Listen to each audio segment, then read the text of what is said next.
नमस्कार, सत श्री अकाल दोस्तों। मैं रोहित गुप्ता, मेरे यूट्यूब चैनल रोहित क्लासेस में आपका तहे दिल से स्वागत है। दोस्तों, हम यहाँ आर्य कंपटीशन टाइम की पुस्तक भारतीय इतिहास को पढ़ रहे थे, जिसमें अब तक हम लोगों ने दोस्तों चैप्टर 6 तक कंप्लीट कर लिया है। और आज जो है दोस्तों, हम लोग चैप्टर नंबर 7 जो कि प्राचीन भारत के प्रमुख धार्मिक आंदोलन हैं, उन्हें हम पढ़ने जा रहे हैं। ठीक है दोस्तों, तो लेसन को स्टार्ट करने से पहले आप सभी लोगों से अनुरोध है कि प्लीज़ आप सभी लोग मेरे इस वीडियो को लाइक करें, चैनल को सब्सक्राइब करके बेल आइकन प्रेस कर दें और शेयर करना कोई नहीं भूले। ठीक है दोस्तों, और जिन लोगों को अगर लगता है कि मैं बहुत स्लो बोल रहा हूँ, तो मैं आप सभी लोगों को मेरे पिछले क्लासेस में और अन्य बुक्स में जो मैंने पढ़ाया है उसमें मैंने कह दिया है कि आप लोग यूट्यूब के सेटिंग में जाके प्ले स्पीड बैक बटन को 1.5x कर ले, ताकि आपको मेरा जो वॉइस है वो आप लोगों के अनुसार मिल सके। ओके दोस्तों, ठीक है। तो चलिए हम लोग आज स्टार्ट करते हैं चैप्टर नंबर 7, प्राचीन भारत के प्रमुख धार्मिक आंदोलन। चलिए, यस, ठीक है। ईसा पूर्व 6ठी शताब्दी में उत्तर भारत की मध्य गंगा घाटी क्षेत्र में, जहां एक ओर मगध के विशाल साम्राज्य की नींव पड़ रही थी, वहीं दूसरी ओर वैदिक ब्राह्मण कर्मकांडों एवं दोषों के खिलाफ धार्मिक बौद्धिक आंदोलन की शुरुआत हुई। ठीक है, इसमें है डॉक्टर रामशरण शर्मा ने ईसा पूर्व 6ठी शताब्दी को नगरीय क्रांति का काल कहा है और गोविंद चंद पांडे ने इस शताब्दी को अभिसंबोधि युग कहा। ठीक है, आगे देखते हैं, और भी मत है।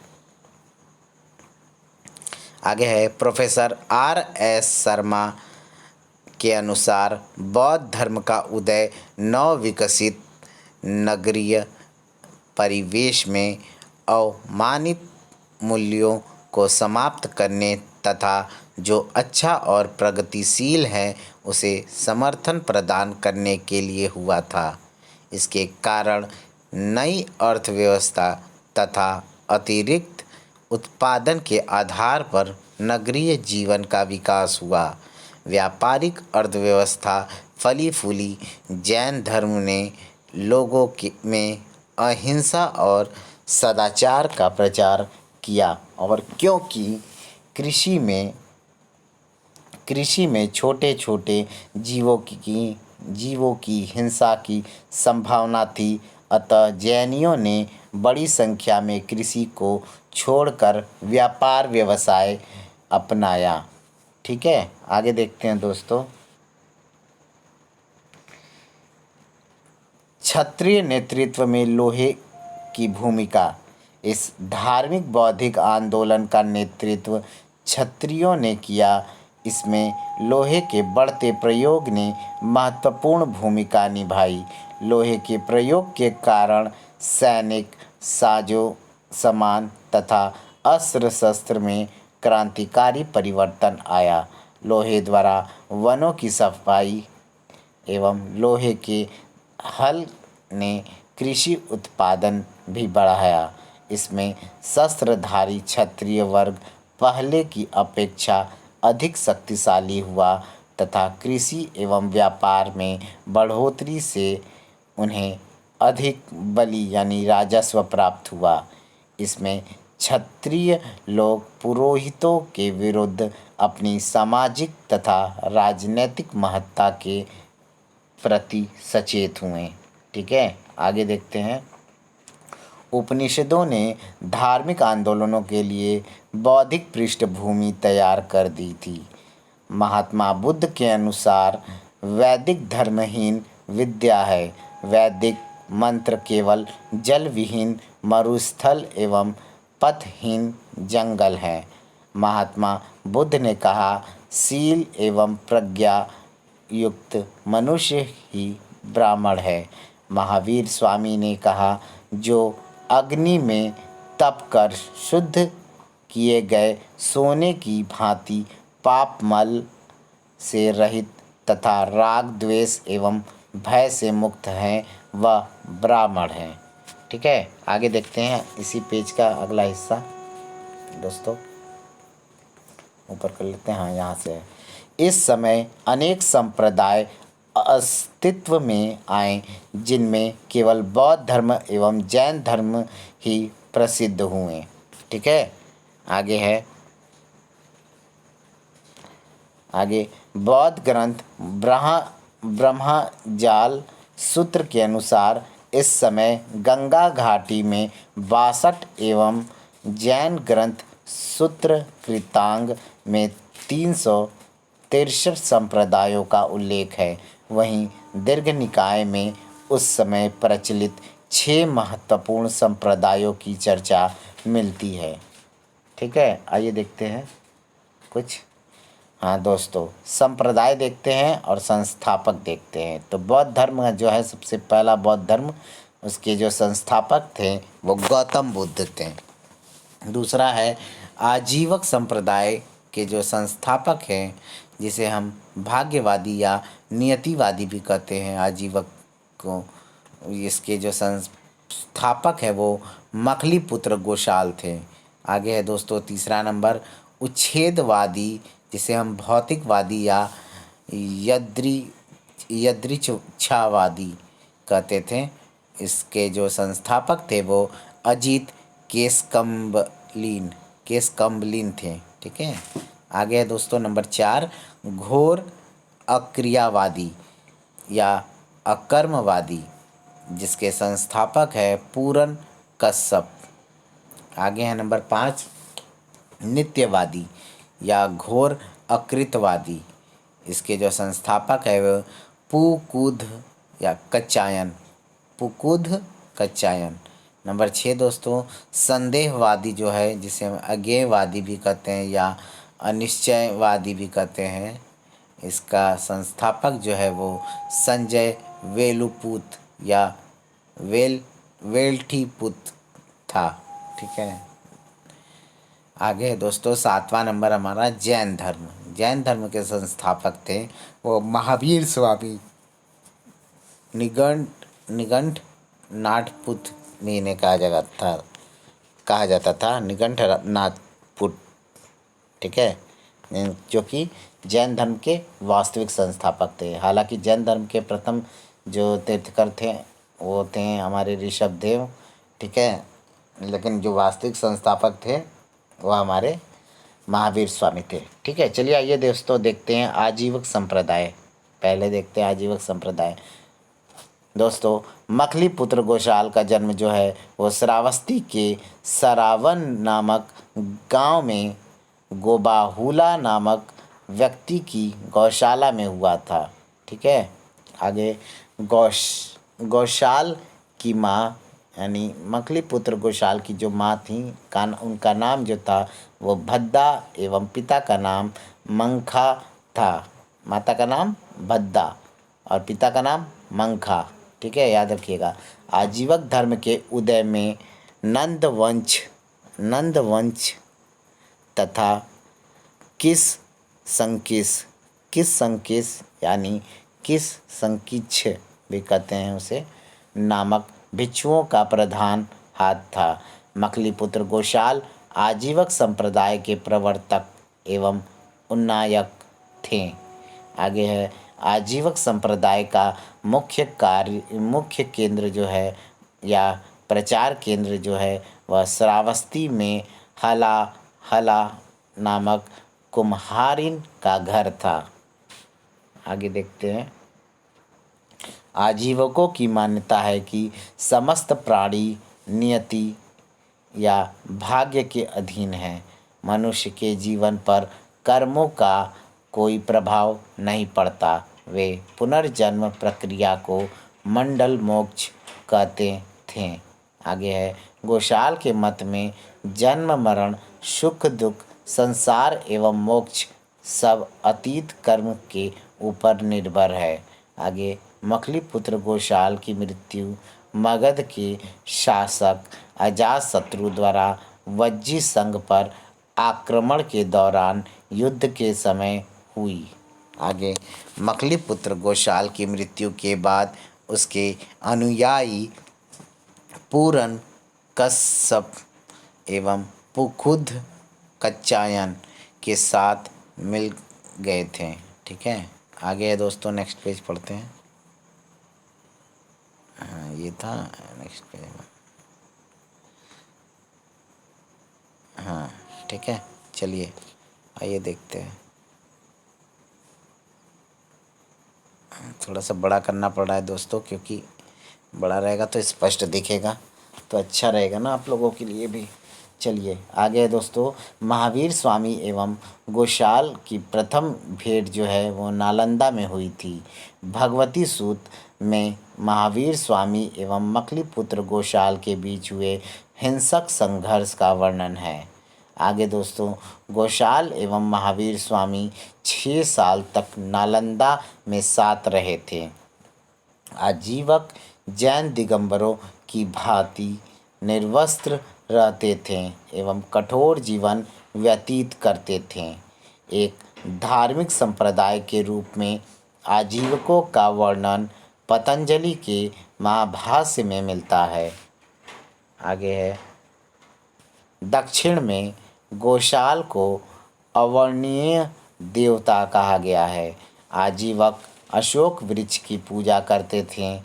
हथेली पर भोजन करने के कारण हत्था हत्था हत्ता पलेखन एवं दंड धारण करने के कारण एक दंडिन कहलाए। ठीक है, डंडा हाथ में लिए होते थे और हाथ पे भी भोजन कर लेते थे। चलिए आगे देखते हैं, वराह मिहिर आजीवकों को एक दंडिन एवं बाण भट्ट मस्करीन कहता था। आगे है दोस्तों, उच्छेदवादी उच्छेदवादी को देखते हैं। चलिए आइए देखते हैं, डॉगी लोग भी आज परेशान कर रहे हैं। उच्छेदवादी, इसका पॉइंट है, अजीत केस कम्बलीन भारत के प्रथम भौतिकवादी चिंतक थे। उनके अनुसार कर्मों का पाप या पुण्य के रूप में कोई संचित फल नहीं होता। मृत्यु के बाद सब कुछ नष्ट हो जाता है। आगे, वे पुनर्जन्म में विश्वास नहीं करते थे। ठीक है, वे पुनर्जन्म में विश्वास नहीं करते थे एवं इनका दर्शन चार्वाक दर्शन से मिलता जुलता था। आगे दोस्तों,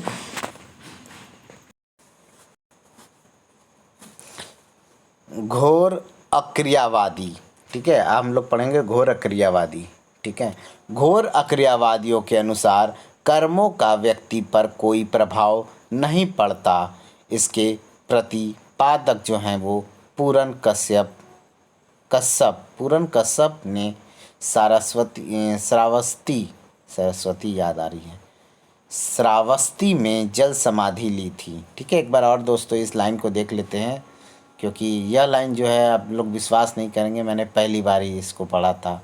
घोर अक्रियावादियों के अनुसार कर्मों का व्यक्ति पर कोई प्रभाव नहीं पड़ता। इसके प्रतिपादक जो थे पूरन कश्यप ने श्रावस्ती में जल समाधि ली थी। आगे है दोस्तों, नित्यवादी। चलिए इसे तो हम पढ़े हैं, नित्यवादी को। हाँ, नित्यवादी संप्रदाय ने संसार में 7 तत्वों पृथ्वी, जल, अग्नि, वायु, सुख, दुख एवं आत्मा को नित्य माना है। नित्यवाद के जो संस्थापक थे वो पुकुद कच्चायन थे। आगे है दोस्तों, संदेहवादी। संदेहवाद के संस्थापक संजय वेलुपुत्र को कुल बुलाने वाले सर्पमीन की संज्ञा दी गई है। सारिपुत्र एवं महामोदगल्यायन बौद्ध संघ से जुड़ने से पहले संजय वेलुपुत्र के शिष्य थे। संजय का कहना था कि परलोक औपातिक जीव कर्म मुक्ति के बाद की अवस्था, इन सब विषयों का निश्चित ज्ञान असंभव है। अतः इनको अस्ति नास्ति इन चारों कोटियों में नहीं रखा जा सकता। इन्होंने ना तो किसी मत को स्वीकार किया और ना किसी का खंडन किया। आगे देखते हैं दोस्तों। ना किसी के मत को स्वीकार किया, ना किसी के मत को खंडन किया। आगे हमारा दोस्तों बौद्ध धर्म। चलिए ध्यान से देखिएगा, इम्पोर्टेंट टॉपिक दोस्तों आ गया है और इसे ध्यानपूर्वक देखेंगे तो ही अच्छा रहेगा आप लोगों के लिए भी, आप ही लोगों के लिए। हम तो ध्यान से पढ़ेंगे ही। चलिए आगे देखते हैं। बौद्ध धर्म। बौद्ध धर्म के प्रवर्तक गौतम बुद्ध, जिनके बचपन का नाम सिद्धार्थ था, का जन्म जो है 563 ईसा पूर्व में नेपाल की तराई में स्थित कपिलवस्तु के लुम्बिनी ग्राम में आम्रकुंज में साल वृक्ष के नीचे शाक्य क्षत्रिय कुल में हुआ था। ठीक है। आगे कपिलवस्तु की पहचान सिद्धार्थ नगर के पीपर हवा से की जाती है। कुछ विद्वान कपिलवस्तु की पहचान नेपाल की तराई में स्थित आधुनिक तिलौरा कोट से करते हैं। ठीक है। आगे देखते हैं दोस्तों। 1895 से 96 ईस्वी में लुम्बिनी रुमीनदेई से एक स्तंभ लेख मिला है, जिस पर हिद बुधे जातिते शाक्य मुनीत लिखा है, अर्थात यहाँ बुद्ध का जन्म हुआ। अशोक का रुमीनदेई अभिलेख बुद्ध के जन्म का अभिलेखीय प्रमाण प्रस्तुत करता है। सिद्धार्थ का गोत्र गौतम था, अतः उन्हें गौतम भी कहा गया है। आगे है दोस्तों। सिद्धार्थ के पिता शुद्धोधन शाक्य कुल के मुखिया थे। शाक्य अपने आप को इक्ष्वाकु वंशीय क्षत्रिय मानते थे। आगे बुद्ध की माता महामाया, जो कि कौलीय वंश की राजकन्या थीं, का देहांत बुद्ध के जन्म के 7वें दिन हो गया। अतः उनका लालन पालन उनकी मौसी प्रजापति गौतमी ने की। आगे है कालदेवल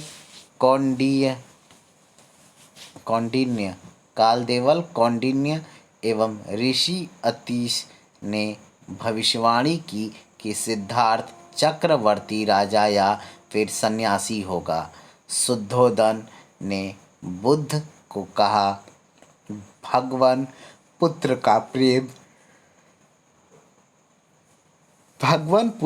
प्रेम त्वचा मांस अस्थि को भेदता हुआ मज्जा तक पहुँचता है।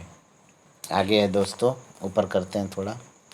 बाल्यकाल से ही सिद्धार्थ की आध्यात्मिक रुचि के कारण 16 वर्ष की आयु में उनका विवाह शाक्य कुल का तथा कोलीय गणराज्य की कन्या यशोधरा से कर दिया, जिसका बौद्ध ग्रंथों में बिंबा गोपा भदकच्छना नाम भी मिलता है। आगे है दोस्तों गृह त्याग एवं सत्य की खोज।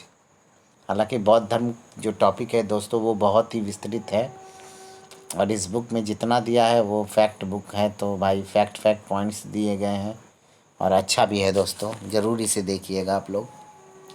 गृह त्याग एवं सत्य की खोज। 28वें वर्ष में सिद्धार्थ को यशोधरा से राहुल नामक पुत्र प्राप्त हुआ, लेकिन सांसारिक दुखों से द्रवित होकर उन्होंने 29वें वर्ष में गृह त्याग कर दिया। इस गृह त्याग की घटना को बौद्ध मतावलंबी द्वारा महाभिनिष्क्रमण कहा जाता है। ठीक है, कहते हैं या कहा जाता है। आगे दोस्तों गौतम बुद्ध में वैराग्य उत्पन्न करने वाले 4 दृश्य थे। पहला दोस्तों, जर्जर शरीर वाला वृद्ध व्यक्ति, दूसरा रोगी व्यक्ति, तीसरा मृत व्यक्ति और चौथा दोस्तों प्रसन्न मुद्रा में सन्यासी। प्रसन्न मुद्रा में सन्यासी। दोस्तों ये सब जो गौतम बुद्ध की जीवनी वगैरह है तो सबसे अच्छी पुस्तक है इंग्लिश की सप्लीमेंट्री में, द लाइट ऑफ एशिया। आप लोग ज़रूर पढ़िएगा दोस्तों, इंग्लिश की बुक है ये। आप लोग चाहें तो उसे हिंदी में भी ट्रांसलेट करके या गूगल पे खोजेंगे तो मिलेगा, तो एक बार आप लोग ज़रूर पढ़िएगा। बहुत ही अच्छी स्टोरी है, ये सभी बातें जो है वहाँ डिटेल में दी गई है। चलिए आगे देखते हैं। ये 4 दृश्य जो है मध्यम निकाय में है। याद रखिएगा ये चारों दृश्य कहाँ पाए जाते हैं? मध्यम निकाय में। मध्यम निकाय में।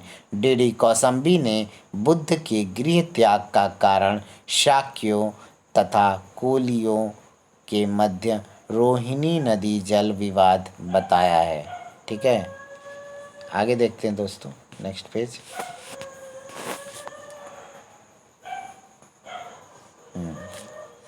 आगे है शाक्यों और उनके पड़ोसी कोलियों के बीच सिंचाई के लिए रोहिणी नदी के जल को लेकर विवाद था।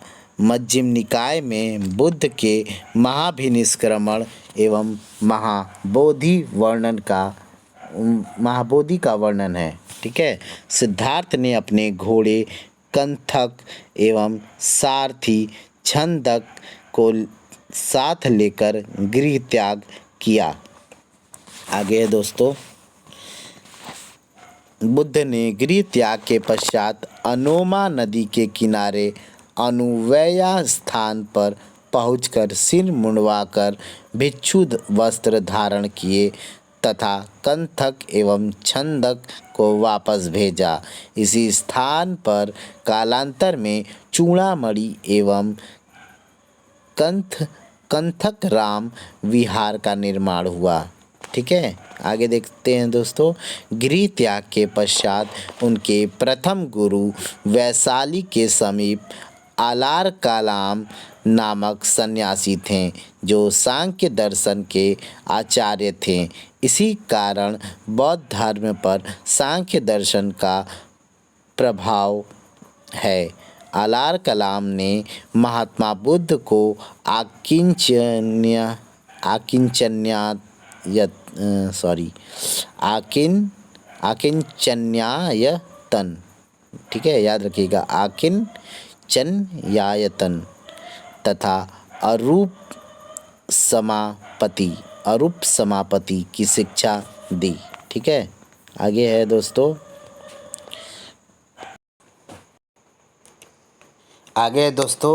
आलार कलाम के बाद राजगृह के उद्रक यानी रुद्रक रामपुत्र सिद्धार्थ के गुरु बने। ठीक है, आलार कलाम के जो बाद है राजगिरी के उद्रक या रुद्रक जो है रामपुत्र, ये जो है सिद्धार्थ के गुरु बने, किंतु सिद्धार्थ इनसे संतुष्ट नहीं हुए। ठीक है, रुद्रक ने नैव संज्ञा या नासंज्ञायतन नामक योग का उपदेश दिया। ललित विस्तार में उद्रक रामपुत्र का आश्रम भी राजगिरी में बताया है। ठीक है, आगे देखते हैं। सुत्त निपात के पब्बज सुत और ललित विस्तार के अनुसार राजगिरी में सिद्धार्थ मगध राज बिंबिसार से भी मिले। गृह त्याग के पश्चात 6 वर्ष तक बुद्ध द्वारा सत्य की खोज का प्रयास आर्य पर्यवेक्षणा कहलाता है। आगे मध्यम निकाय में ऊपर कर लेते हैं थोड़ा। मध्यम निकाय में बुद्ध द्वारा ज्ञान प्राप्ति हेतु क्रमिक रूप में 8 ध्यान अवस्थाओं का वर्णन मिलता है। बुद्ध जब उरुवेला बौद्ध गया गए तब वहाँ उन्हें कौंडिन्य एवं 4 अन्य ब्राह्मण साधक मिले। सिद्धार्थ ने कठोर साधना छोड़कर निरंजना नदी के किनारे सेनानी गांव की सुजाता के हाथों से भोजन यानी खीर ग्रहण किया।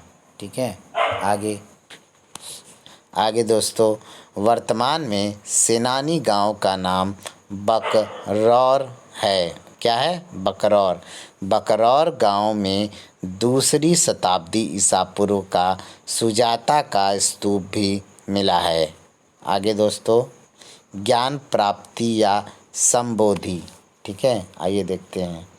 35 वर्ष की आयु में उरुवेला में एक अश्वत्थ या पीपल वृक्ष के नीचे समाधि की अवस्था में 49वें दिन वैशाख पूर्णिमा की रात सेनानी ग्राम में निरंजना या जिसे हम लीलाजन भी बोलते थे, फाल्गु नदी के तट पर या निरंजना नदी के तट पर सिद्धार्थ को ज्ञान प्राप्त हुआ। ठीक है, ज्ञान प्राप्ति की इस घटना को संबोधि कहा जाता है। ज्ञान प्राप्ति की घटना के 2 दिन बाद ही सिद्धार्थ तथागत यानी सत्य का ज्ञान प्राप्त करने वाला हो गए एवं गौतम बुद्ध के नाम से प्रसिद्ध हुए। ठीक है, आगे है दोस्तों। बुद्ध जब ये डॉगी लोग आज भी परेशान कर रहे हैं, फिर भी कोशिश करते हैं दोस्तों पढ़ाने का। बुद्ध जब तपस्यारत थे तब मार देवता या काम देवता ने प्रलोभनों से उनकी समाधि को बाधित करने का प्रयास किया। ठीक है, परंतु उन्होंने मार पर प्रयास किया, परंतु उन्होंने मार पर आगे देखते हैं यहाँ ऊपर से, परंतु उन्हें मार पर विजय प्राप्त की। ठीक है, मार्ग होना चाहिए था, वहाँ मार दिया। चलिए मार ही होगा। मार मतलब भाई जो उनको भंग कर रहा था, उनकी जो क्या बोलते हैं दोस्तों, जो गौतम बुद्ध का ध्यान वगैरह, ध्यान बोल सकते हैं, जो ध्यान था उनकी ध्यान को जो भंग कर रहा था, उनको ध्यान को मार रहा था, वो उस पर विजय प्राप्त की उन्होंने। आगे, जिसे बौद्ध कला में भूमि स्पर्श मुद्रा के रूप में दिखाया गया है। आगे दोस्तों मार देखते हैं, जो मार शब्द आया था ना, चलिए आइए उसको देखते हैं। कामदेव जिन्होंने सिद्धार्थ बुद्ध की समाधि भंग करने का प्रयास किया। मैंने बोला था ना दोस्तों, जो वो मार शब्द का वहाँ पे यूज़ हुआ है, उसमें उनको ध्यान भंग करने का बात, तो वही चीज़ है कि मार जो है वो कामदेव जिन्होंने सिद्धार्थ बुद्ध की समाधि भंग करने का प्रयास किया था। आगे, महावज्ञ से संबोधि का वर्णन तथा संबोधि के बाद कुछ समय का क्रमबद्ध इतिवृत्त दिया गया है। आगे, विनय पिटक के अनुसार संबोधि के बाद 4 सप्ताह तक बुद्ध विमुक्ति सुख प्रति संवेदी होकर बद्धासन बने रहे। ठीक है, बद्धासन बने रहे। आगे देखते हैं दोस्तों, उपदेश एवं धर्म प्रचार। महावज्ञ के अनुसार बुद्ध ने सर्वप्रथम तपस्सु यानी तपुष एवं भल्लिक नामक 2 बंजारों जो कि शूद्र थे को गया में बौद्ध धर्म का अनुयायी बनाया। उरुवेला से बुद्ध वाराणसी के पास स्थित सारनाथ आए तथा यहाँ के ऋषि पतनम यानी उषावदन एवं मृगदाव आश्रम में 5 ब्राह्मण सन्यासियों को पाली भाषा में प्रथम उपदेश दिया। ये 5 शिष्य थे। आइए उनका नाम देख लेते हैं दोस्तों। असंग, जिसे हम आंच भी बोलते हैं। ठीक है, आंच। दूसरा है कौंडिन्य।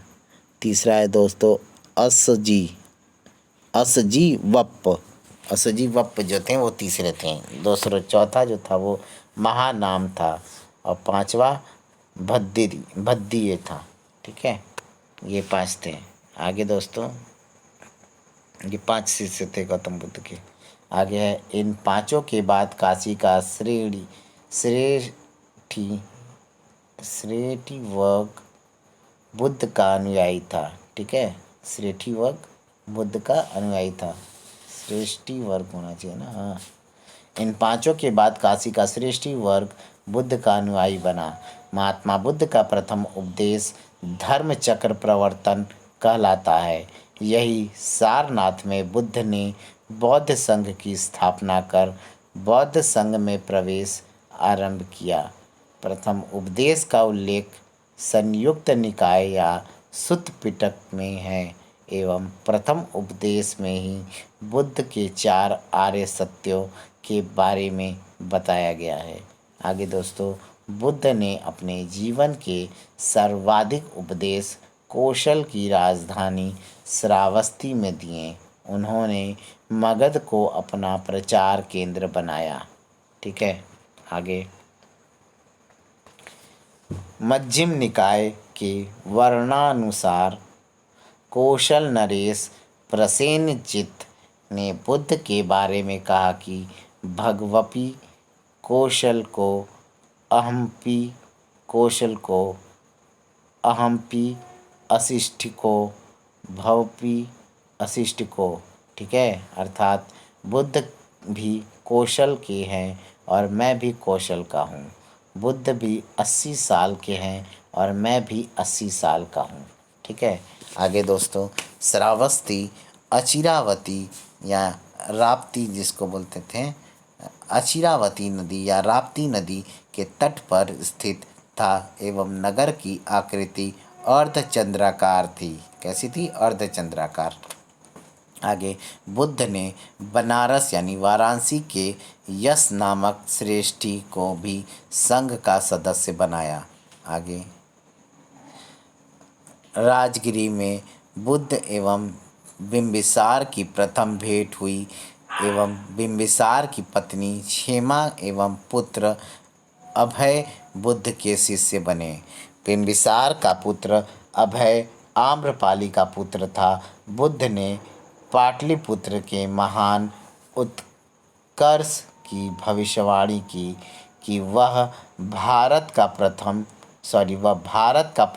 नगर बनेगा। ठीक है, पाटलिपुत्र को भविष्यवाणी की गई थी। बुद्ध ने पाटलिपुत्र के महान उत्कर्ष की भविष्यवाणी की थी कि वह एक भारत का प्रधान नगर बनेगा।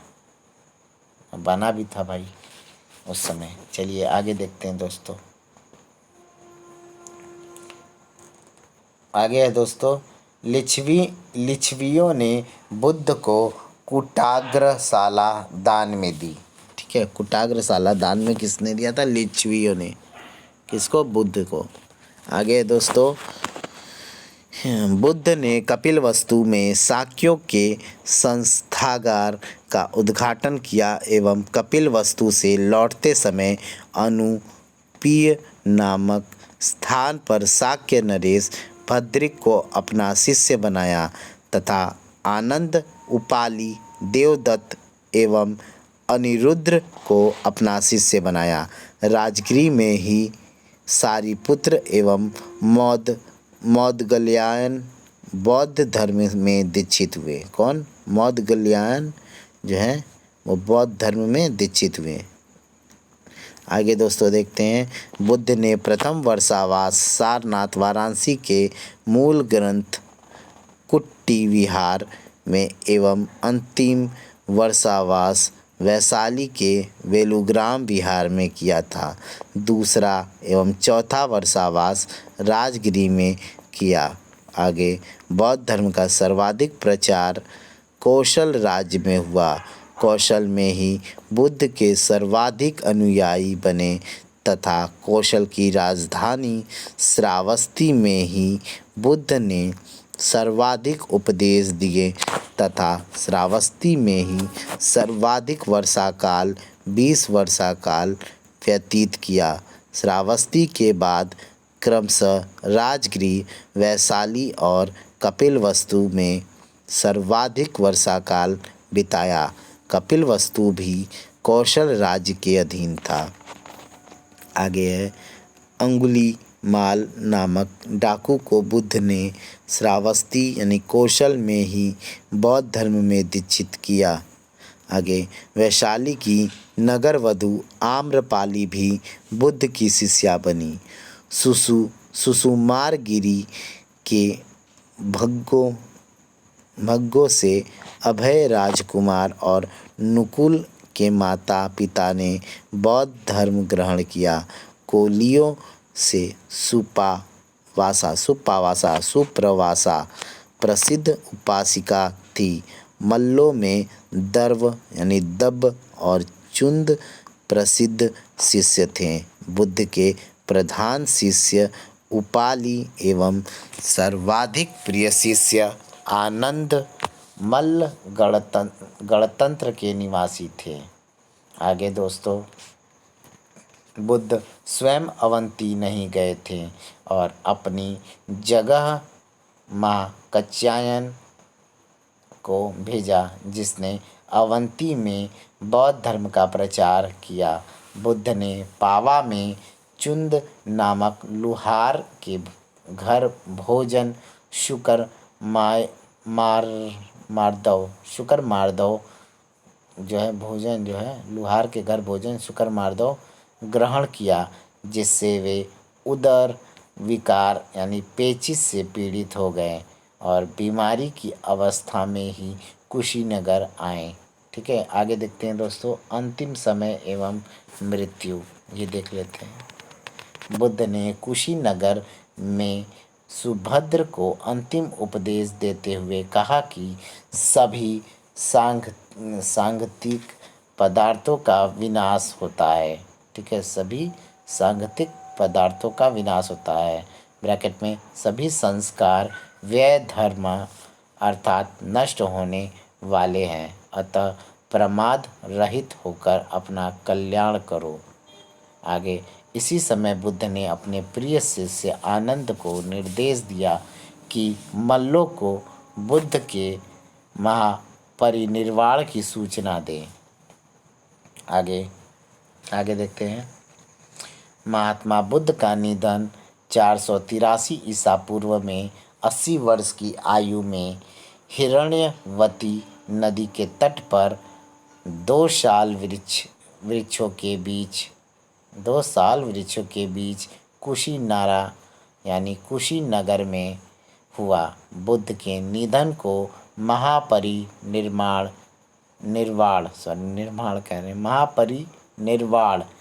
के नाम से भी जाना जाता है। ठीक है दोस्तों, जो भी गलती वगैरह हो रहा है तो मैं कोशिश कर रहा हूँ कि उसी टाइम सुधार लूँ। ठीक है दोस्तों, तो गलतियों के लिए आप मुझे क्षमा करिएगा, क्योंकि हम कंप्यूटर नहीं इंसान है दोस्तों, गलतियाँ तो इंसानों से हो ही जाती है, माफ़ करिएगा। चलिए आगे देखते हैं, कहाँ थे हम लोग का लास्ट पॉइंट था महापरिनिर्वाण के नाम से भी जाना जाता है। ठीक है, आगे देखते हैं। विद्वान हम लोगों का यहाँ से था ना, विद्वान कुशीनगर को वर्तमान में देवरिया का कसिया गांव मानते हैं। बुद्ध की मृत्यु पर सुभद्र ने कहा, चलो अच्छा हुआ कि बुद्ध नहीं रहे, अब हम स्वतंत्र हैं। आगे देखते हैं दोस्तों, बुद्ध भारत में जन्म लेने वाले महानतम व्यक्ति थे। हालांकि बुद्ध का जन्म तो नेपाल में हुआ है। चलिए आगे, A.L. बासम ने कहा था बुद्ध भारत में जन्म लेने वाले महानतम व्यक्ति थे। आगे, कुशीनगर के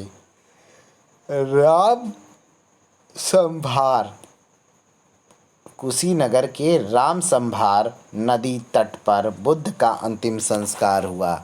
आगे, बुद्ध घोष की सुमंगल विलासिनी यानी दीर्घ निकाय पर टीका में, सॉरी दोस्तों, मोबाइल पलट गया था, क्या था, क्षमा करिएगा, मोबाइल थोड़ा सा गिर गया था, कोई नहीं, यहीं पे थे ना हम लोग। हाँ, बुद्ध घोष की सुमंगल विलासिनी यानी दीर्घ निकाय पर टीका में बुद्ध की दिनचर्या दी गई है। आगे, महापरिनिर्वाण सुत्त में निर्वाण एवं उससे कुछ समय पहले का वर्णन है। महापरिनिर्वाण के बाद बुद्ध के अवशेषों को द्रोण नामक ब्राह्मण की अध्यक्षता में निम्न 8 लोगों ने 8 भागों में विभाजित किया एवं उन पर 8 स्तूप बनाए। आगे क्या क्या थे देखते हैं। पहला दोस्तों मगध नरेश अजातशत्रु ने, दूसरा वैशाली के लिच्छवियों ने, तीसरा कपिलवस्तु के शाक्य ने, चौथा अल्प अल्प सॉरी अल्प करें अल्लकप्प के बोली, ठीक है, पांचवा रामग्राम के कोकीय और छठवां वेठ द्वीप के ब्राह्मण, सातवां दोस्तों पावा एवं कुशीनगर के मल्ल और आठवां जो है पिपलीवन के मौर्य। ठीक है, याद रखिएगा मौर्य वंश का जो संस्थापक है वो कौन है? चंद्रगुप्त मौर्य। और हालांकि चंद्रगुप्त मौर्य के पिता का नाम आप लोग जरा जिन लोगों को पता है चंद्रगुप्त मौर्य के पिता और माता का नाम, तो प्लीज़ कमेंट बॉक्स में ज़रूर लिखें दोस्तों, ताकि आप लोगों का रिवीजन किस प्रकार है यह हमें भी पता चल सके। और पिपलीवन का राजकुमार कौन था उसके बारे में भी आप लोग कमेंट में लिख सकते हैं। ठीक है, चलिए आगे पढ़ते हैं। पिपलीवन के मौर्यों ने अंगारा स्तूप का निर्माण करवाया। दीर्घ निकाय में वर्णित है कि क्षत्रिय होने के आधार पर अजातशत्रु ने बुद्ध के अस्थि अवशेषों में हिस्सेदारी का दावा करते हुए कहा था कि बुद्ध भी क्षत्रिय यानी क्षत्रिय, मैं भी क्षत्रिय मैं भी क्षत्रिय, बुद्ध भी क्षत्रिय है, मैं भी क्षत्रिय हूँ। ठीक है, आगे देखते हैं दोस्तों। लिच्छवियों में महावीर स्वामी के प्रभाव के कारण बुद्ध का प्रभाव सीमित रहा। यद्यपि लिच्छवी सेनापति सिंह बाद में जैन निर्ग्रंथ से बुद्ध के अनुयायी हो गए। ठीक है, आगे दोस्तों देखते हैं बुद्ध के प्रमुख शिष्य कौन कौन थे, इनके बारे में देखते हैं दोस्तों। आनंद थे, प्रिय भी थे, आनंद जो थे उनके लिए प्रिय भी थे। आगे बुद्ध का चचेरा भाई एवं प्रिय शिष्य था आनंद।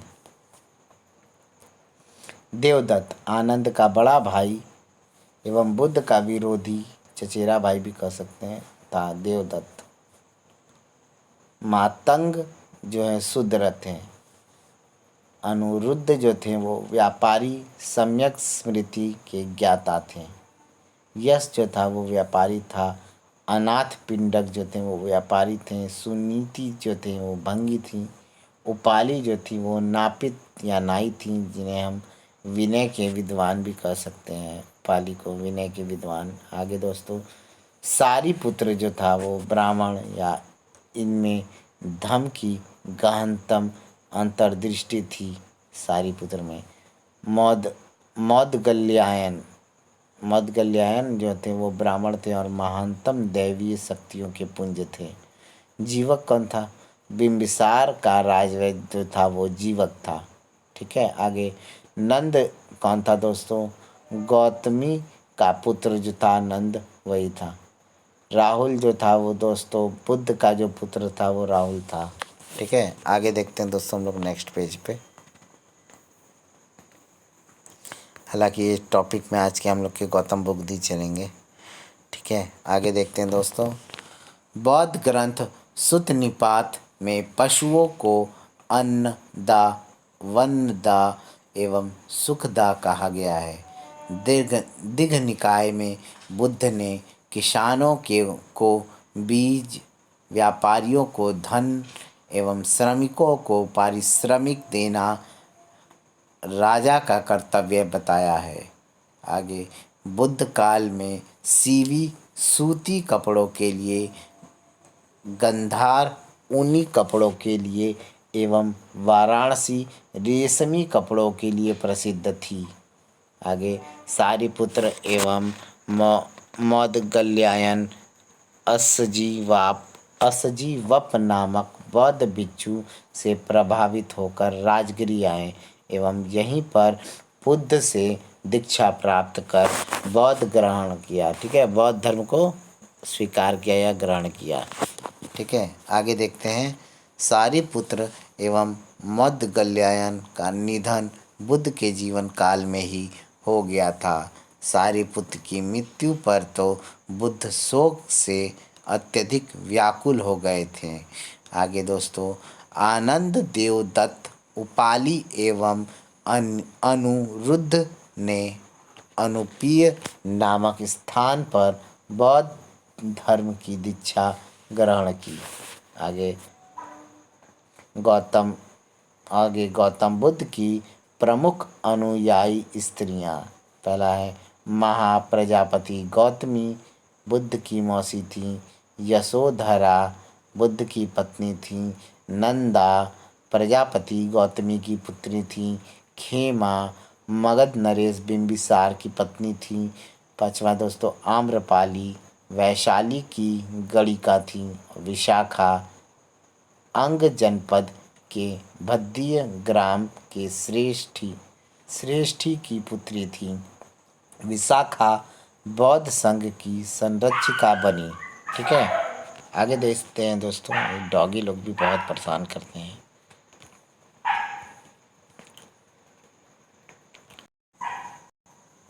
आगे दोस्तों हमारा बुद्ध के अनुयायी समकालीन शासक, एक तरफ है शासक, दूसरा तरफ है राज्य। बिंबिसार या अजातशत्रु, मतलब दो अलग लगते हैं शासक, बिंबिसार और अजातशत्रु मगध के थे। प्रसेनजित कौशल का था।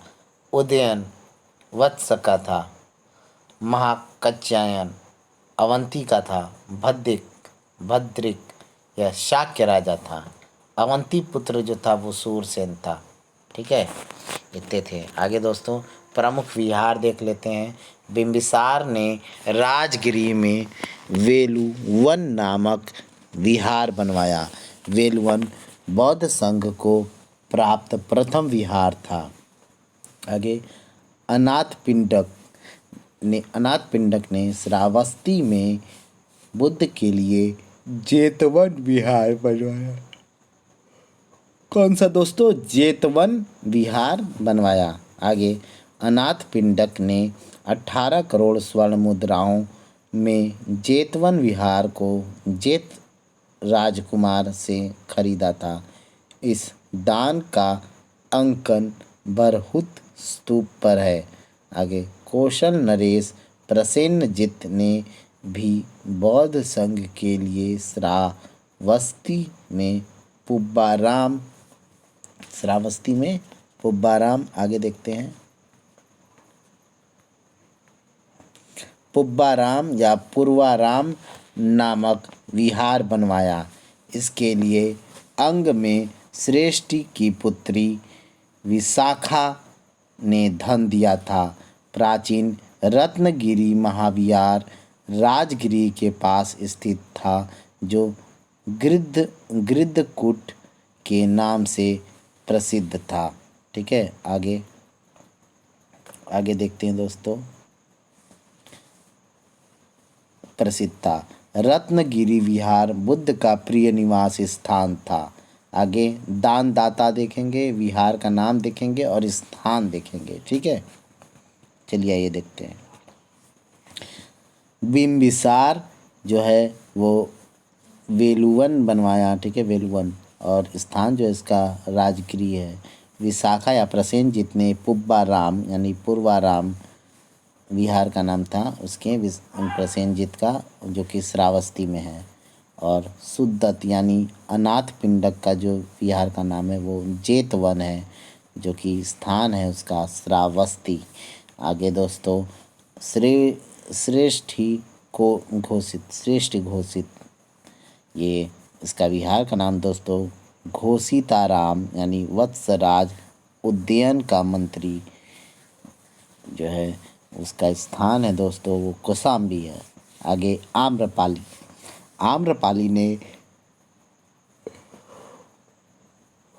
आम्रपाली ने दोस्तों आम्रपाली वन विहार का निर्माण करवाया, जो कि वैशाली में है।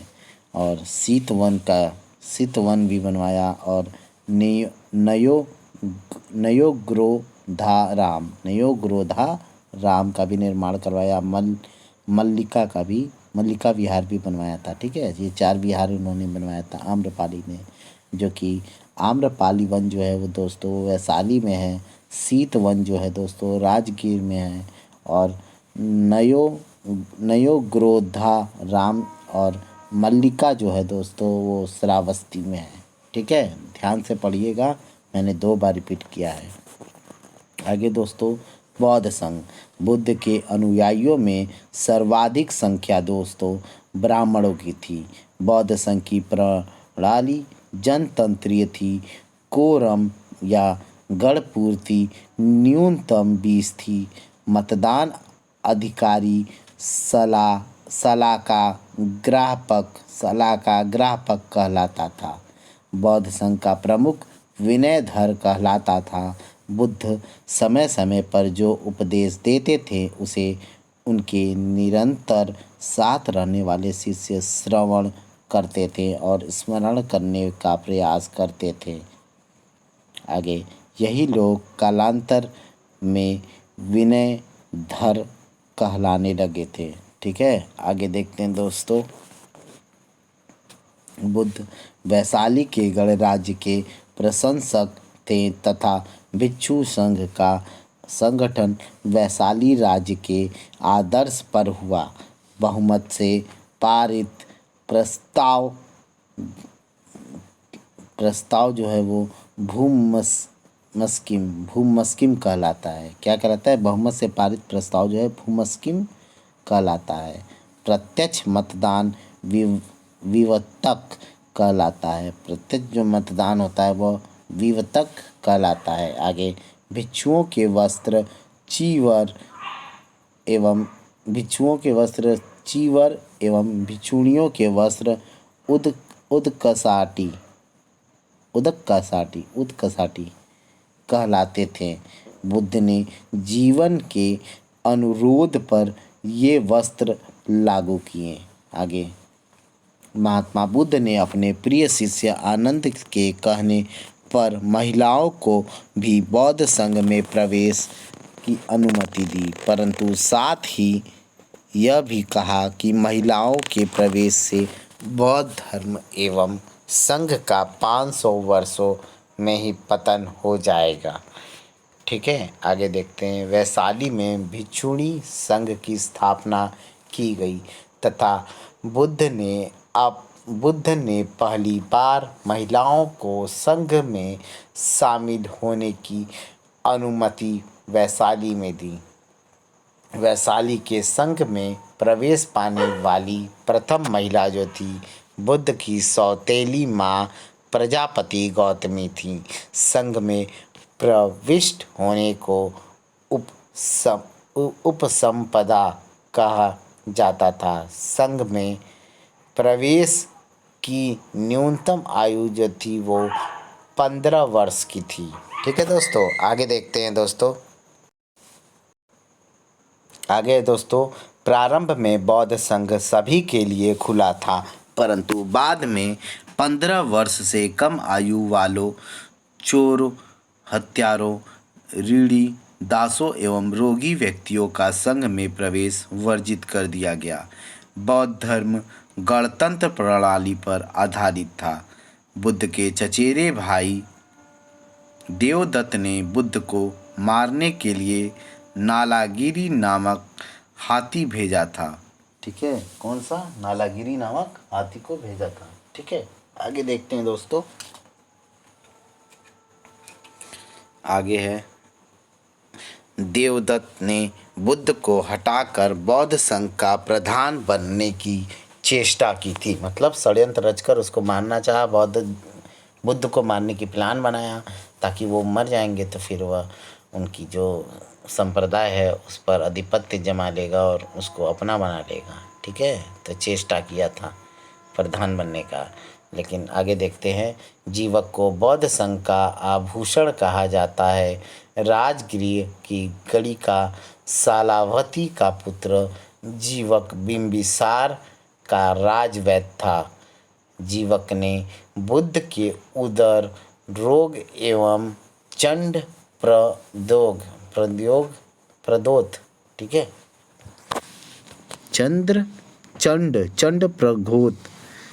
चंड प्रघोट के पांडु रोग की चिकित्सा की थी। आगे बौद्ध संघ को दिया गया भूमिदान आराम कहलाता था। ठीक है, क्या कहलाता था? आराम। आगे बुद्ध ने अपनी मृत्यु के समय संघ का प्रमुख किसी को भी नामित नहीं किया था। ठीक है, आगे देखते हैं, बौद्ध संघ का सबसे बड़ा दंड ब्रह्मा दंड था। बुद्ध ने अपने सारथी छंदक को ब्रह्मदंड दिया था। आगे दोस्तों, बौद्ध संघ की शब्दावली देख लेते हैं। अरे ये डॉग लोग भी परेशान कर रहे हैं यार। नत्थी, बौद्ध संघ की सभा में प्रस्ताव को नत्थी कहा जाता था। ठीक है, आगे अनुशासन भी बोल सकते हैं। अनुशासन, प्रस्ताव के पाठ को अनुशासन कहा जाता था। इसे कम वाचा भी कहते हैं। इसे क्या कहते हैं? कम वाचा भी कहते हैं। ठीक है, कहाँ पढ़ रहे थे? हाँ, इसे कम वाचा भी कहते थे। चलिए एक बार और इसे पढ़ लेते हैं दोस्तों। अनुशासन मतलब प्रस्ताव के पाठ को अनुशासन कहा जाता था। इसे कम वाचा भी कहते थे। आगे आसन प्रज्ञापक, सभा में बैठाने वाला अधिकारी होता था। मत को छंद तथा गुप्त मतदान को गुल्हक कहा जाता था। आगे उपोषण, किसी विशेष अवसर पर जब सभी भिक्षु उपस्थित होकर धर्म चर्चा करते थे तो वह उपोषण यानी उपावस्था कहलाता था। आगे उपोषण का उदय पातिमोक्ष से हुआ। प्रारंभ में उपोषण के अवसर पर तथागत की प्रमुख शिक्षाएं धर्मोपदेश के रूप में दोहराई जाती थीं और यह धर्मोपदेश का रूप था। इस अवसर पर यह आवश्यक था कि इस धर्म चर्चा में भाग लेने वाला प्रत्येक भिक्षु शुद्ध हो। अशुद्ध होने पर अपराध की स्वीकृति के बिना वह उपोषण में सम्मिलित नहीं हो सकता था। आगे देखते हैं, अतः कालांतर में उपोषण का प्रमुख कार्य अपराध स्वीकृति ही हो गया तथा उपोषण या उपावस्था के अंतर्गत बौद्ध भिक्षु प्रत्येक पखवाड़े में पूर्ण चंद्र एवं नवचंद्र रात्रियों में एकत्र होकर अपने अपराधों को स्वीकार करते थे। आगे पवारणा, ठीक है, प्रवारणा, वर्षावास के अंत में संघ में सम्मिलित होकर अपने अपराध की स्वीकृति करना आवश्यक था। इसको प्रवारणा कहा जाता था। जिस प्रकार उपोषण पाक्षिक यानी पखवाड़े की परिशुद्धि आगे शुद्धि के लिए पखवाड़े की शुद्धि के लिए आवश्यक था, वैसे ही प्रवारणा एक प्रकार की वार्षिक परिशुद्धि थी। ठीक है, आगे देखते हैं, पातिमुख्य। समय समय पर भिक्षुओं की सभा में किया जाने वाला विधि निषेधों का पाठ पातिमुख्य या प्रतिमोक्ष कहलाता था। अर्थात बौद्ध भिक्षुओं के निषेधात्मक नियम पातिमोक्ष थे। पातिमोक्ष का प्रारंभ निदान से होता था, जिसमें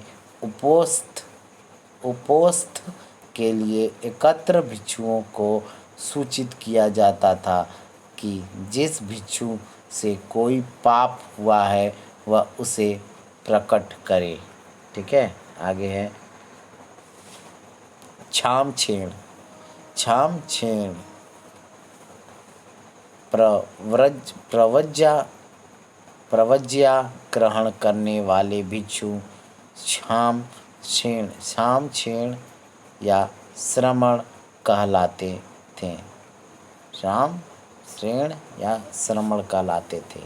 भिक्षु जीवन का प्रारंभ प्रव्रज्या की दीक्षा से होता था और उसकी पूर्णतया उपसंपदा की दीक्षा से होती थी। उपसंपदा प्राप्त करने से प्रव्रज्या प्राप्त भिक्षु श्रमण कहलाता था।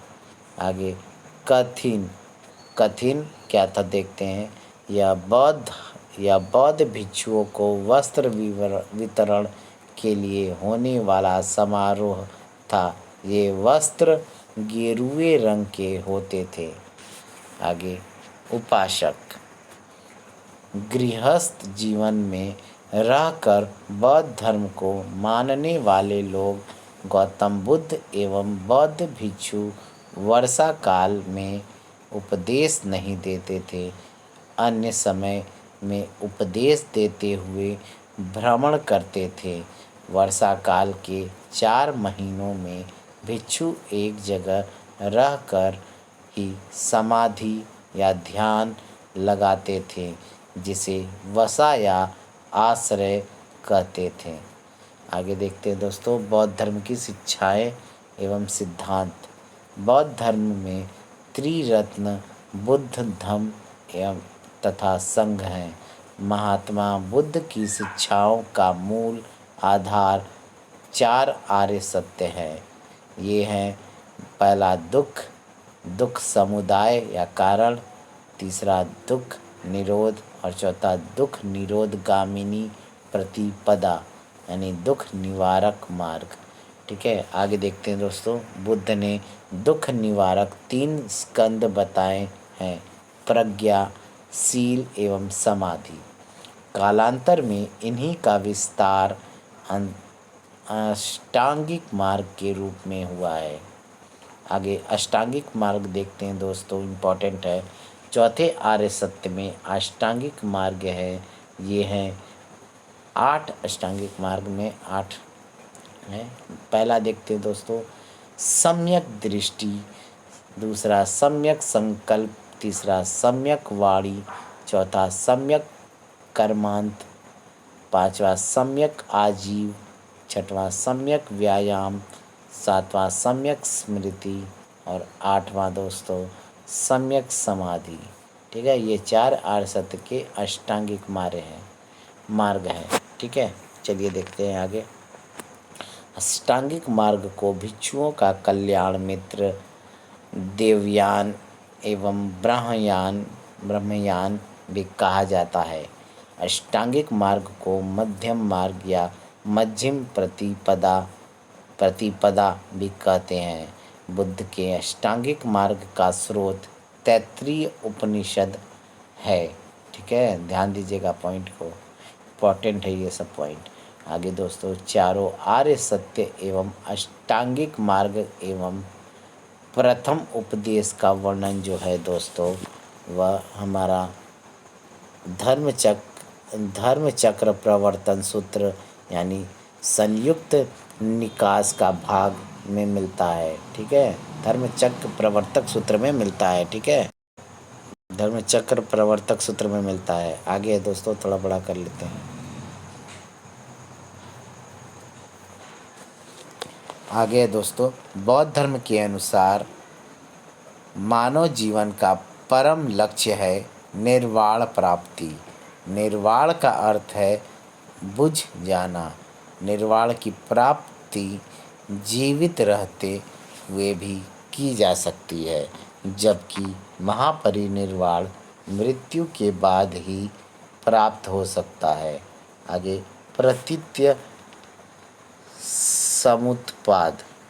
प्रतीत्य समुत्पाद बौद्ध धर्म के कारणता के सिद्धांत को प्रतीत्य समुत्पाद कहा जाता है। प्रतीत्य समुत्पाद दूसरे आर्य सत्य में निहित है। इसमें दुख के कारण एवं दुख निरोध की चर्चा की गई है। प्रतीत्य समुत्पाद बुद्ध की सभी शिक्षाओं का आधार स्तंभ है। प्रतीत्य समुत्पाद का शाब्दिक अर्थ है किसी वस्तु के होने पर किसी अन्य वस्तु की उत्पत्ति। प्रतीत्य समुत्पाद को कारणता का सिद्धांत तथा आश्रित उत्पत्ति का सिद्धांत भी कहते हैं। आगे दोस्तों, प्रतीत्य समुत्पाद में 12 क्रम हैं, जिन्हें द्वादश निदान कहा जाता है। ये हैं अविद्या, संस्कार, विज्ञान, नाम रूप, षडायतन, स्पर्श, वेदना, तृष्णा, उपादान, भव, जाति। यहाँ जाति का मतलब जन्म एवं पुनर्जन्म से है, कमा, जरा मरण, जरा मरण। ठीक है, ये हैं दोस्तों 12 जो है प्रतीत्य समुत्पाद है। ठीक है, आगे देखते हैं पंच स्कंध। पहला है रूप, दूसरा वेदना, तीसरा संज्ञा, चौथा संस्कार और पांचवा दोस्तों विज्ञान। ये पंच स्कंध हैं। ठीक है, याद रखिएगा। आगे देखते हैं, बुद्ध के अनुसार पंच स्कंधों का निरोध भी दुख का निरोध है। बौद्ध धर्म के अन्य सिद्धांत जैसे कर्म विज्ञान, क्षणिकवाद, नैरात्म्यवाद, संघातवाद एवं अर्थ क्रियाकारित्व सिद्धांत भी प्रतीत्य समुत्पाद पर निर्भर है। ठीक है, आगे देखते हैं दोस्तों, बौद्ध धर्म अनिश्वरवादी एवं अनात्मवादी है। बुद्ध ईश्वर के मुद्दे पर हमेशा मौन रहे। बौद्ध धर्म पुनर्जन्म में विश्वास करता है। यह पुनर्जन्म आत्मा का ना होकर कर्मों यानी अनित्य अहंकार का होता है। महात्मा बुद्ध ने वर्ण व्यवस्था एवं जाति प्रथा का विरोध किया तथा बुद्ध संघ का दरवाजा सभी जातियों के लिए खोल दिया गया। आगे दोस्तों, बुद्ध ने कुछ शिल्पों को हीन शिल्प कहा था। आगे, जातकों में चांडाल, निषाद, वेड़, रथकार, कसाई, व्याघ्र, फंदा शिकारी, चमत्कारों तथा नर्तकों, मछुआरों तथा धोबियों आदि को हीन जाति बताया गया है।